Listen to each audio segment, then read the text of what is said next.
सम्मानीय शिक्षक साथियों, आपका एक बार फिर से स्वागत है टोटल नॉलेज एजुकेशन चैनल पर। इस वीडियो में हम देखेंगे जो शिक्षकों के लिए टीईटी अनिवार्यता संबंधी सुप्रीम कोर्ट का आदेश जारी हुआ है। यहाँ पर हम पूरा आदेश देखेंगे। यदि यह आदेश आपको प्राप्त नहीं हुआ है तो वीडियो की डिस्क्रिप्शन में हमारे ग्रुप की लिंक दी गई है, उस लिंक को आप ज्वाइन करके इस फैसले को प्राप्त कर सकते हैं। यह फैसला 110 पेज में दिया गया था। संपूर्ण फैसला यहाँ पर हम देखते हैं, क्योंकि इसे हम शॉर्ट में देखेंगे और जो टीईटी अनिवार्यता संबंधी निर्देश दिए गए हैं उन्हें भी हम यहाँ पर देखेंगे। तो यहाँ पर आप जैसे देख रहे हैं, अपीलकर्ता का नाम है और महाराष्ट्र राज्य एवं अन्य प्रतिवादी हैं। सिविल अपील संख्या भी दी गई है और भी यहाँ पर आप देखें जानकारियाँ दी गई हैं। इन्हें देखते हुए आगे हम मुख्य बिंदुओं पर चर्चा करते हैं। सिविल अपीलें 3 में से 2 के निर्णय आदेशों को चुनौती देती है। देश के चार्टर उच्च न्यायालय द्वारा कई मामलों में दिए गए या बनाए गए। इस प्रकार से यहाँ पर अब देखें उनके समक्ष स्थिति संस्थित कार्रवाइयाँ, अन्य बातों के साथ साथ संबंधित प्रश्न अल्पसंख्यक शैक्षिक संस्थानों में शिक्षक पात्रता परीक्षा की प्रायोजिकता, संस्थानों और क्या टीईटी उत्तीर्ण करना अनिवार्य है, शिक्षकों की भर्ती के साथ साथ शिक्षकों की पदोन्नति के लिए पूर्वापेक्षा पहले से ही सेवा में जो शिक्षक हैं ऐसी कार्रवाई में विचाराधीन थे।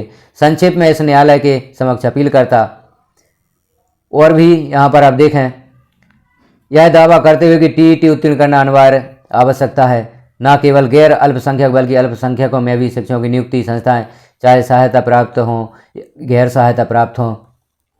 व्यक्तिगत शिक्षक जिन्हें अनुच्छेद संविधान के अनुच्छेद 14 के तहत संशोधन के अधिकार से पहले नियुक्त किया गया था, सभी से संबंधित यह आदेश जारी किया गया है। इस आदेश का आप गहन अध्ययन करें और देखें क्या आपको टीईटी उत्तीर्ण करना अनिवार्य है।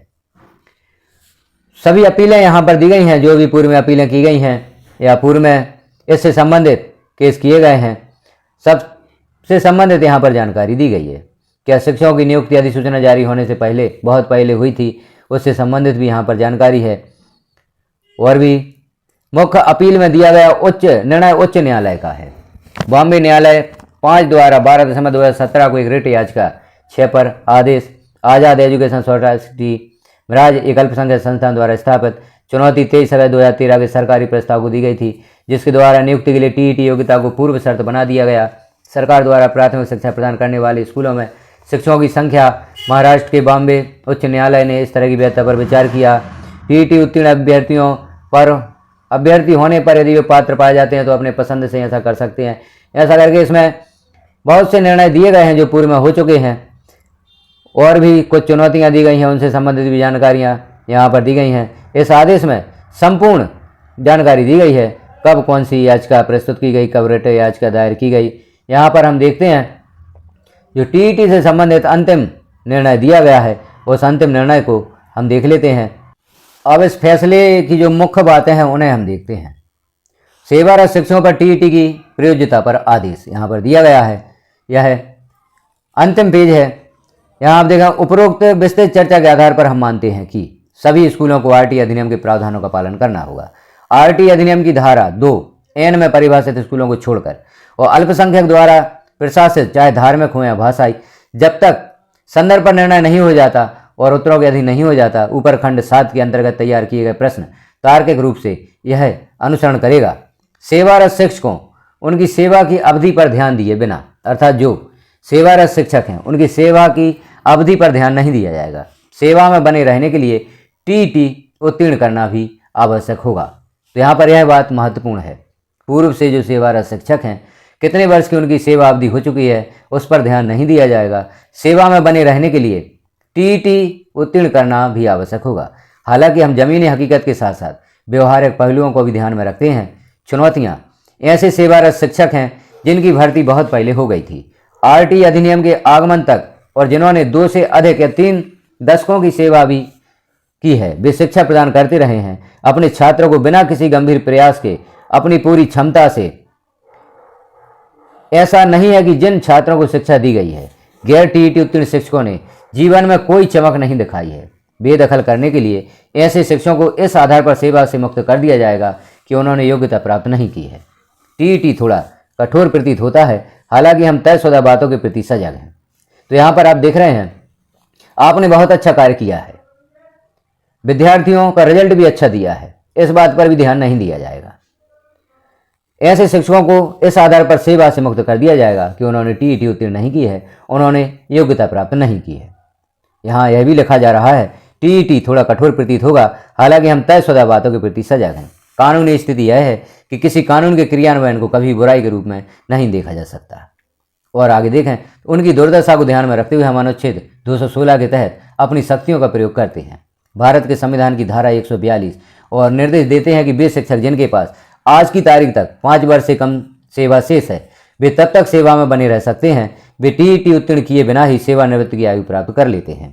हालांकि हम यह स्पष्ट कर देना चाहते हैं कि यदि कोई ऐसा शिक्षक जिसके पास 5 वर्ष से कम शेष हो, यदि वह पदोन्नति की इच्छा रखता है तो इस पर विचार नहीं किया जाएगा। टीईटी उत्तीर्ण किए बिना भी पात्र नहीं माना जाएगा। यदि जिन शिक्षकों को 5 वर्ष से कम अवधि शेष है अपनी नौकरी की, तो वह टीईटी किए बिना सेवा में तो रह सकते हैं, लेकिन कोई लाभ प्राप्त करना चाहते हैं, पदोन्नति प्राप्त करना चाहते हैं, तो उन्हें टीईटी उत्तीर्ण करना अनिवार्य होगा। अर्थात शिक्षक पात्रता परीक्षा जब तक वह उत्तीर्ण नहीं कर लेते तो उन्हें प्रमोशन आदि भी नहीं दिया जाएगा। जहाँ तक आरटीई की अधिनियम से पूर्व भर्ती किए गए सेवारत शिक्षकों का संबंध है, यहाँ पर भी देखें, आरटीई अधिनियम के पूर्व जिन शिक्षकों की भर्ती हो गई थी, अर्थात 2009 के पूर्व जो शिक्षक भर्ती हो गए थे, उनके संबंध में भी निर्देश दिए गए हैं। अधिनियम और सेवानिवृत्ति पर 5 वर्ष से अधिक समय तक रहने वाले संबंधितों को 2, यहाँ दिनों दिया गया है लेकिन यहाँ पर वर्षों पढ़ा जाए, संबंधितों को 2 वर्षों के भीतर टीईटी उत्तीर्ण करना अनिवार्य होगा। सेवा में बने रहने के लिए यदि ऐसे शिक्षकों में से कोई भी, यदि वे हमारे द्वारा निर्धारित समय के भीतर टीईटी उत्तीर्ण करने में असफल रहते हैं, तो उन्हें सेवा छोड़नी पड़ सकती है। उन्हें अनिवार्य रूप से सेवानिवृत्त किया जा सकता है और वेतन दिया जा सकता है। वेतन दिया जा सकता है अर्थात जो उनको सेवानिवृत्त होने के पश्चात देयक निर्धारित होते हैं वह दिए जाएंगे।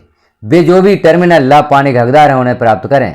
हम एक राइडर जोड़ते हैं जो टर्मिनल लाभ के लिए अर्हता प्राप्त करने के लिए ऐसे शिक्षकों को नियमों के अनुसार सेवा की अर्हक अवधि, यदि कोई शिक्षक उसने अर्हक सेवा पूरी नहीं की है, उसमें कुछ कमी है, तो उसका या उसकी मामले पर उपयुक्त विभाग द्वारा विचार किया जा सकता है। यहाँ पर विभाग को भी उत्तरदायित्व दिया गया है। यदि उनकी कुछ अर्हक अवधि या कुछ शर्तें शेष हैं तो विभाग इस पर विचार कर सकता है। उसके द्वारा अभ्यावेदन किए जाने पर सरकार को सूचित किया जाएगा। हमने जो ऊपर कहा है उसके अधीन यह दोहराया जाता है कि जो लोग इच्छुक हैं नियुक्ति के लिए इच्छुक सेवारत शिक्षकों और नियुक्ति के इच्छुक शिक्षकों के लिए हालांकि पदोन्नति द्वारा टीईटी उत्तीर्ण करना आवश्यक है, अन्यथा उन्हें उनकी उम्मीदवारी पर विचार करने का कोई अधिकार नहीं है। विवादित निर्णयों या आदेशों के उपरोक्त संशोधन के साथ सभी अपील 87 गैर अल्पसंख्यक स्कूलों के सेवारत शिक्षकों से संबंधित उपरोक्त शर्तों पर निपटारा किया जाएगा। तो यह आदेश हमने देखा, इसके अनुसार अब आप देख रहे हैं किसी भी स्थिति में अब आपको टीईटी उत्तीर्ण करना अनिवार्य होगा। सभी शर्तें यहाँ पर दी गई हैं, सभी स्थितियाँ यहाँ पर दी गई हैं। यदि आपको 5 वर्ष से अधिक सेवा करनी है, अभी आपकी सेवा में 5 वर्ष से अधिक का समय शेष है, तो आपको टीईटी करना अनिवार्य है। भले ही आपने पूर्व में सेवारत रहते हुए अच्छा परीक्षा परिणाम दिया है, आप पर किसी प्रकार का आरोप नहीं है, आप बहुत अच्छे से अपनी सेवाएं देते आए हैं, फिर भी आरटीई में जो आवश्यक है टीईटी वह आपको उत्तीर्ण करना आवश्यक है। तो यह थे विस्तृत दिशा निर्देश जो आखिरी में इस आदेश में दिए गए हैं। इससे स्पष्ट होता है कि आप किसी भी प्रकार से यहाँ पर टीईटी उत्तीर्ण किए बिना सेवा में नहीं रह सकते।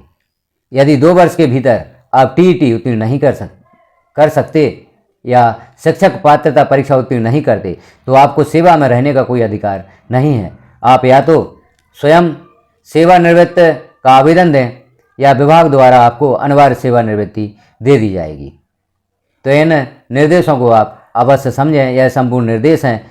अब आप भी देखेंगे यहाँ पर कि किसी भी कारण से अब आप नहीं कह सकते कि हमें टीईटी उत्तीर्ण करना आवश्यक नहीं है, आपको टीईटी उत्तीर्ण करना आवश्यक है। अब यहाँ पर यह बात स्पष्ट नहीं हुई है कि जो शिक्षक पूर्व में व्यापम द्वारा आयोजित शिक्षक पात्रता परीक्षा उत्तीर्ण कर चुके हैं, क्या उन्हें भी जो नवीन टीईटी परीक्षा है वह उत्तीर्ण करना आवश्यक है, या अन्य कोई ऐसा जो उन्होंने शिक्षक पात्रता परीक्षा संबंधी अपनी योग्यता हासिल की है, तो क्या वह यहाँ पर मानी जाएगी। 2018 के बाद जो टीईटी परीक्षा आयोजित की गई हैं वह आजीवन या हम कहें कि हमेशा के लिए उनको पात्र बनाती है, लेकिन व्यापम की परीक्षा पूर्ण समय के लिए पात्रता साबित नहीं करती। तो यह निर्देश आपके विभाग द्वारा जब जारी किए जाएंगे तब स्पष्ट होगा कि किन शिक्षकों को टीईटी उत्तीर्ण करना अनिवार्य है, किन शिक्षकों को टीईटी उत्तीर्ण करना अनिवार्य नहीं है। तो आप इंतजार करें अपने विभाग के विस्तृत दिशा निर्देशों का, किन शिक्षकों को टीईटी उत्तीर्ण करना अनिवार्य है। आरटी नियम लागू होने से पहले जो शिक्षक नियुक्त हुए हैं उन्हें टीईटी करना अनिवार्य है, यह आदेश से स्पष्ट होता है।